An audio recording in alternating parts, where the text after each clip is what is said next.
How to enable Team Create on Roblox Studio. So the first thing you want to do is just open up your Roblox Studio first. So I have mine right here, Roblox Studio, and just wait for it to load. And once it's opened up, just make sure that you're logged into your account. So once it's opened up, you could create a new game, or you could also do it with an existing game that you want. So now we'll create the new one. So let's say I want to use this flat terrain right here. So I'll just simply click on it, wait for it to load. Now let's just make this tab to a full screen so that you can see it better. Then just simply click on the view button on the top left side right here. So where my mouse cursor is, just simply click on that. Now next is just click on Team Create right here on the top. Then this will pop up. Let's just make it more visible so it's here on the bottom left.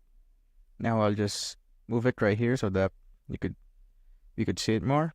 So you could like resize it to your liking.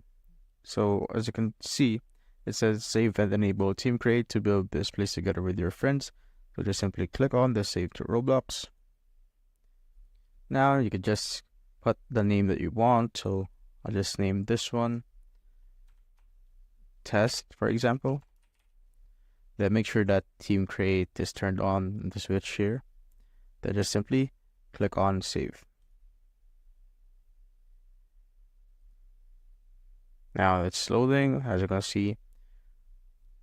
Just wait for it to load.